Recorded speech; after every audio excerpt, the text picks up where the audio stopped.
woman, believed to be in her late teens, fell more than 20 metres from the cliff-top track to a rocky shelf at about 3:30 this afternoon. Ambulance and police rescue workers, unable to safely remove the badly hurt girl, called for assistance from the Westpac rescue chopper. While hundreds of spectators watched the operation, the chopper carefully lowered help to the base of the cliff.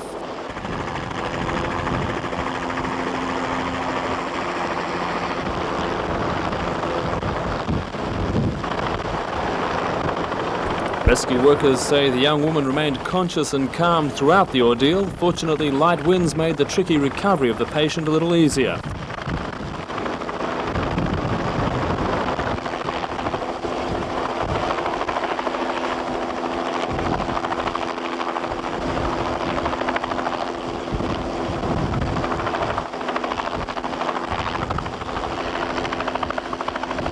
The stretcher was then winched down to anxious relatives on the cliff top, where waiting ambulance officers diagnosed a fractured arm and possible internal injuries. Road transport was ruled out in favour of the faster helicopter flight to Newcastle Hospital, where the woman remains tonight.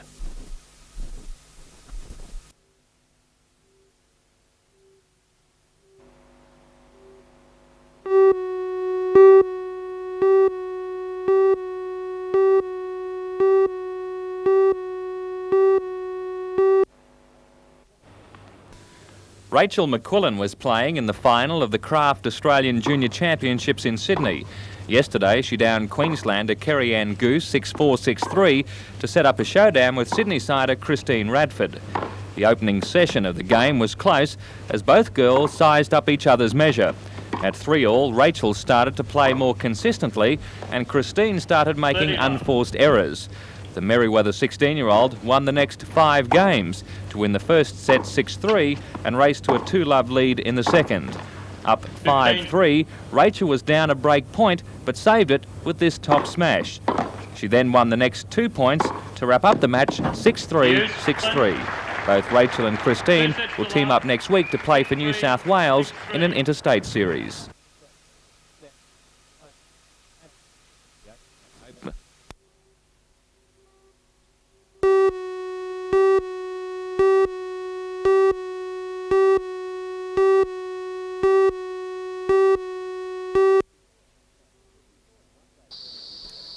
If you thought one-day cricket was exciting, you should have seen today's action in the 15-over series.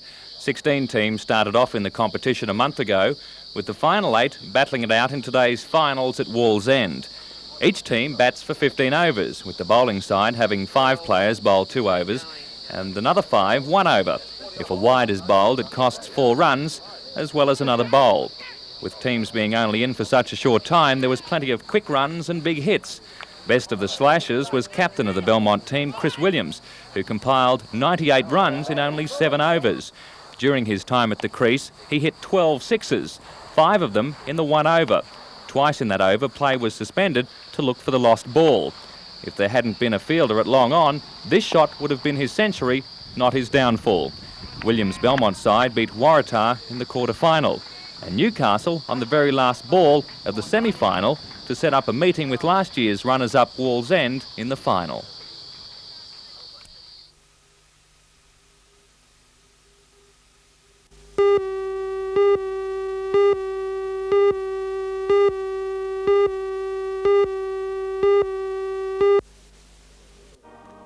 Mendelssohn's dramatic oratorio, based on the biblical story of the prophet Elijah, is a fitting Christmas gift to the people of Newcastle, and it's a story that deserves a performance equal to its subject. That was achieved by the Newcastle City Choir and the Lake Macquarie City Choir at their first combined performance this afternoon. Before an audience of several hundred, the choirs retold the festive and fervent story under the guidance of noted conductor Alan Thrift, founder of the Lake Macquarie Choir. The cast included many notable soloists, numbering among them local performers recognised in their own right. It's the first time Newcastle audiences have enjoyed Elijah in almost 8 years, and certainly the first time it's been presented on such a grand scale.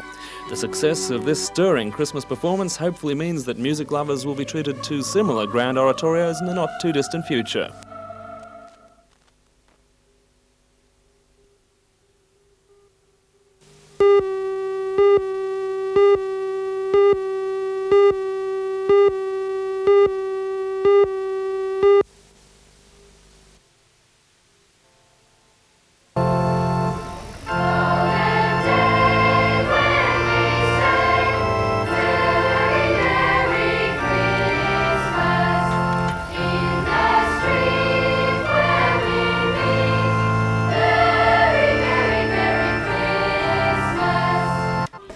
Hundreds of people gathered in the grounds of St Philip's Christian College last night to celebrate the Christmas season with carols by candlelight.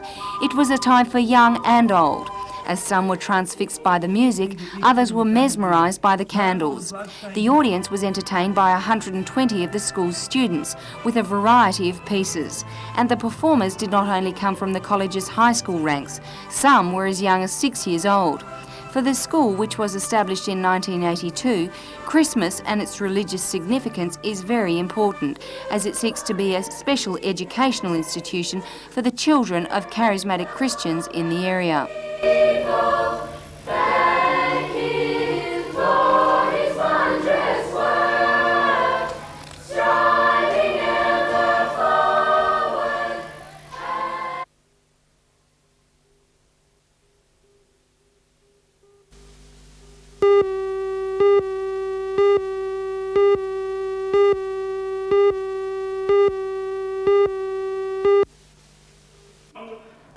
The City of Newcastle Drama Awards first began in 1979, and since that time they've grown from strength to strength. Last night the Civic Theatre was packed as people gathered to watch the 9th Annual Awards.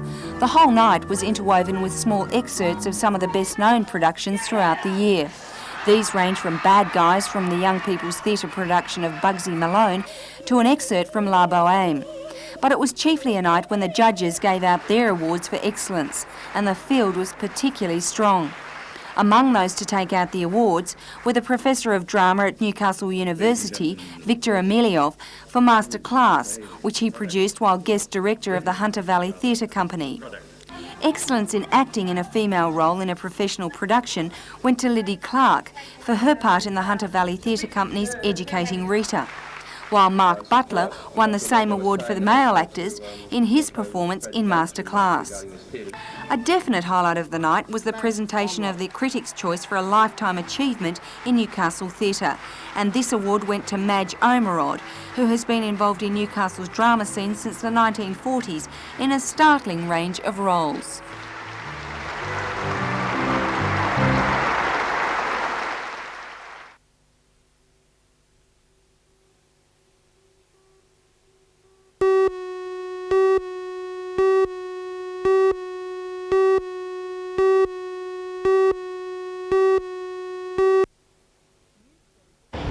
Newston is a showpiece of the domestic coal industry, a success story that's lasted 100 years.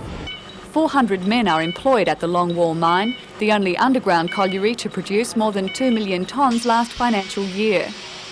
Although the export industry is subject to different pressures, Peter Morris says the labour component is the same.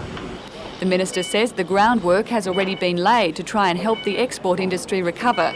In a joint venture, the state and federal governments have allocated $40 million. A further $8 million has been set aside to retrain and relocate retrenched miners. But Mr Morris says the industry still needs to become more efficient and productive. It's already the most efficient in the world. It's already one of the lowest cost producers. But to maintain our export position, we've got to stay one step ahead of our competition.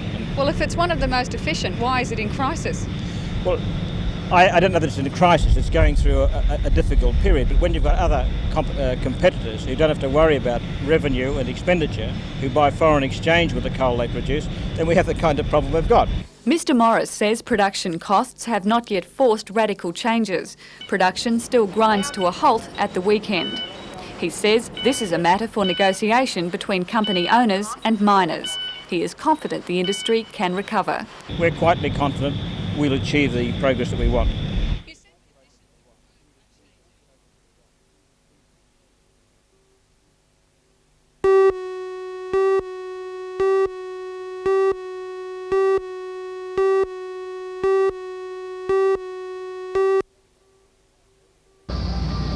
There was a big crowd outside Wyong Court this morning waiting to see the man and woman arrested at the entrance last Saturday.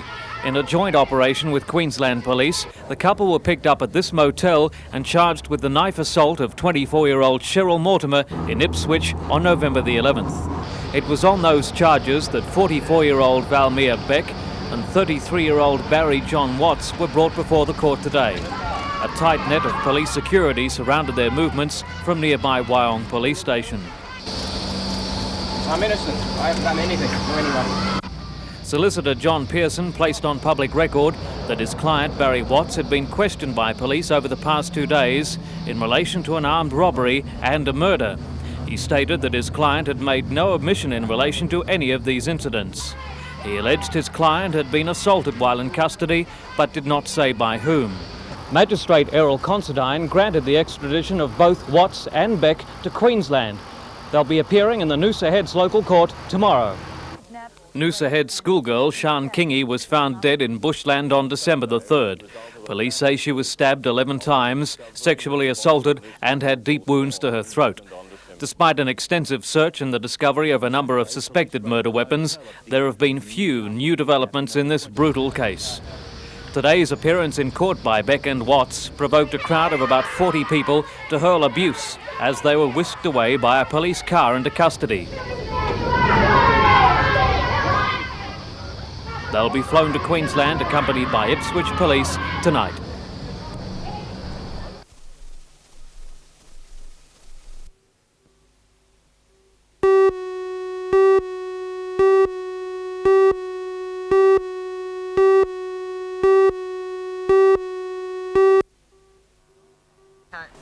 Donna Proctor has been selected in the Australian team for the International Challenge and is no stranger to first-class competition. Donna is currently ranked number 6 in the world in the 400 metres individual medley and is expected to be one of Australia's shining lights at the meets. 20-year-old Colin Irvine was selected in the New South Wales state team for the challenge. He's currently Australia's number 3 backstroker. Also qualifying for the competition is Craig Botcher, who's making a comeback to top-level swimming after injury. Before he had to drop out of the Australian Institute of Sport 18 months ago, the 19-year-old was the nation's number 2 medley swimmer. And finally, Kajan Singh of India, who trains in Newcastle, is world ranked in the 200 metres butterfly. Recently, he became the first Indian swimmer to win a medal at the Asian Games. All 3 men have been lucky to make the International 3 Challenge swims, thanks to sports medicine company Alcucel, which donated $1,900 in sponsorship to cover airfares and accommodation. Coach of the 4, Eric Arnold, says they've all been training hard and should do well against the internationals.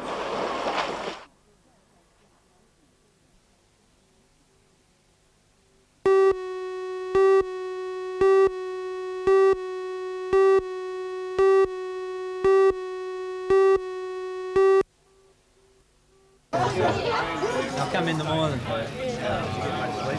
No.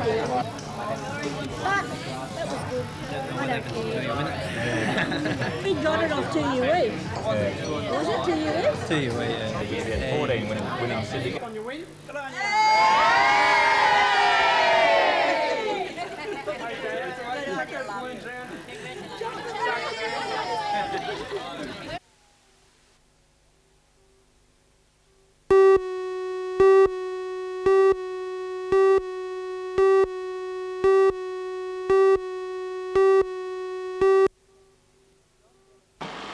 Don Bennett's leather shooting accessories factory is tucked away in Torpey Place.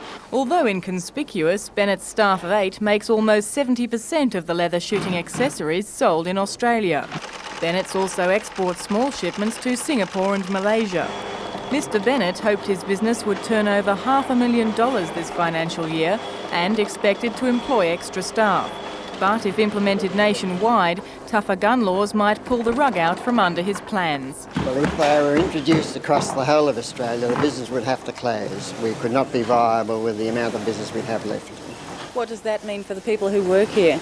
They would be without a job. We would have to just employ 8 people, and they would have to look for other work, which would be very difficult to find in this area. Mr Bennett says if the new gun laws are only introduced in New South Wales, his business will survive, but he will be inconvenienced. He doubts laws will be accepted nationally, but if they are, he'll be seeking compensation. Well, I certainly would be looking for it. I spent 40 years building this business up, and to have it destroyed overnight, I would want to be compensated for it, yes. Obviously, your concern about the issue is from a business point of view and about the possible loss of trade. But don't you think the government perhaps has a point in trying to do something to stop the violent crimes? I would agree that some of the automatic arms, some of the rifles which have been imported into the country should have been prohibited. But the real problem is a social problem. It's not a gun problem at all. You find that where these acts of violence are occurring are in the big cities, which are unfeeling and uncaring, and it is really a social problem for all of us to deal with and will not be solved. Those of us who are in the gun trade know full well that banning guns will not solve the problem.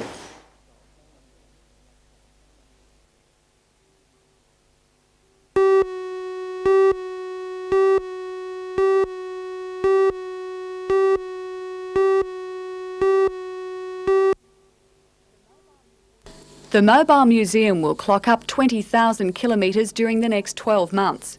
The official opening at Albury-Wodonga on January the 1st by Prime Minister Hawke will reveal some of its secrets. But exhibition organisers say the exotic caravan must be seen to be believed. 6 modules contain hundreds of relics which depict Australia's history and heritage. Artworks on loan from museums and private collections, original and contemporary pieces, inventions, photographs, posters and toys vie for attention. The visual extravaganza includes Aboriginal artefacts, both tribal and urban, carvings and pottery. Organisers won't yet reveal a glimpse of other attractions, including Captain Cook's telescope, the Kelly Gang's armour and Dame Nellie Melba's tiara. Novocastrians can explore the Bicentennial exhibition from the 10th to the 14th of September. Adults will be charged $7, children $3.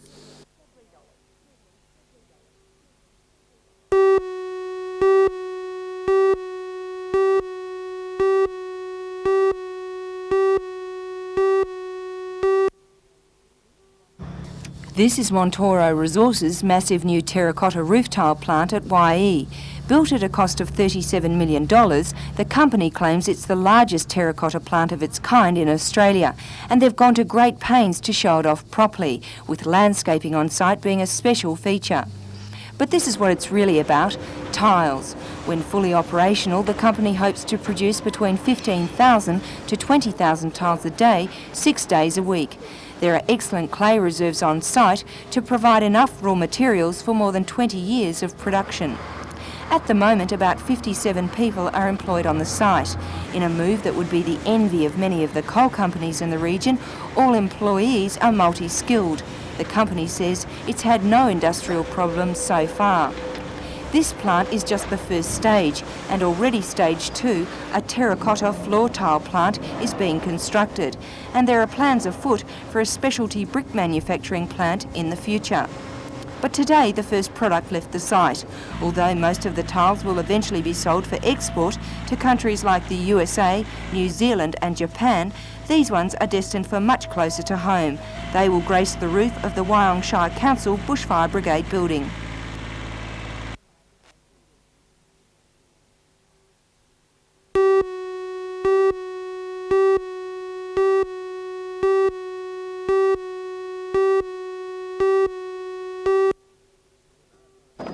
The Maritime Services Board is emphatic that work on the Newcastle landmark will not interfere with the harbour's familiar skyline. The elimination of steep interior stairwells will make room for extra staff manning the 24-hour station, as well as making life more comfortable generally. The most significant part of the work, as far as Maritime Services is concerned, is the introduction of an advanced computer linking their harbour services into one instantaneous information network. The move is towards online computed information linked with the office, head office here in Newcastle, with the pilot station and also with the headquarters of coal loading over at Carrington. To date, this has been a telephone or sheet of paper exercise. And for a harbour that handles over 2,000 shipping movements a year, all intimately linked to tidal movement, every second saved in communications can save hours in shipping time. Part of the system is already installed in temporary facilities beside Nobby's, but once it moves back into the communications centre, it will also be connected to a $100,000 state-of-the-art vessel traffic radar, which will give instant warning of any vessel movement at anchorage, as well as calculating arrival times for approaching ships as far away as Port Stephens. And there's more. Sea conditions, including tides, wave height and period, and winds, all available throughout the network. This information will be instantly available. Of course, this is vital when we're moving increasingly towards a larger proportion of very large vessels in the Port of Newcastle. The Communications Centre crews should be moving back into the new look nobbies within 6 months.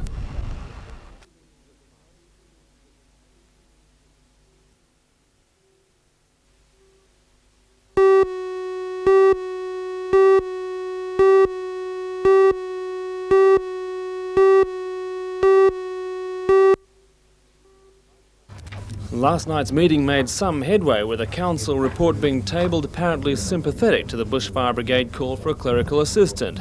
But that first issue is as nothing compared to the animosity it seems to have fuelled. Calls by council for an investigation of the Bushfire Brigade have been met by brigade appeals to the Minister for an even wider inquiry, all over a minor staffing matter. Firefighter spokesman Don Rowland. All we want was a clerical assistant put in. The next thing, this council wanted a full report done. Nothing sinister in that, says Shire President Innes Crichton. We agreed at that stage that a report would come back to Council on this clerical assistant and it would come back by the meeting of the 22nd of December. Now it comes to a committee meeting beforehand for discussion and it will come to Council for the decision next week. But the firemen's fears go further. They believe the inquiry could result in the closure of some stations. Councillors have made statements that they are looking at cutting costs more by shutting down the stations. The only one talking about that, of course, are the Bushfire Brigade themselves, because it's not even been suggested within the council. So, if they want to merge, amalgamate or close, we'll look at that if they request it.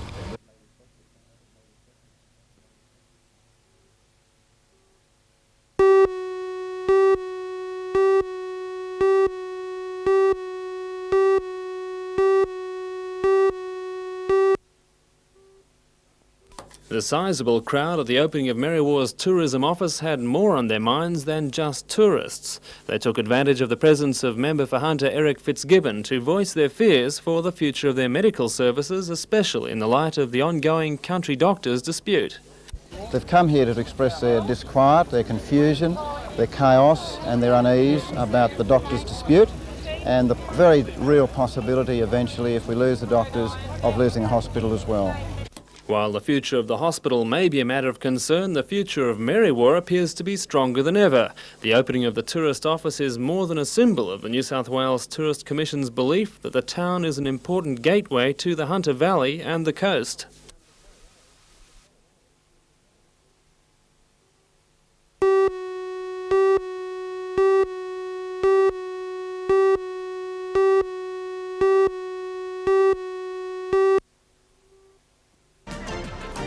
Volunteer bush firefighters in Port Stephens say they'll stage a mass resignation if a settlement isn't reached in their long-running feud with Port Stephens Shire Council. The latest threat is in response to council plans to dramatically reduce their funding commitment to the local brigades. For all the news, join us tonight at 6.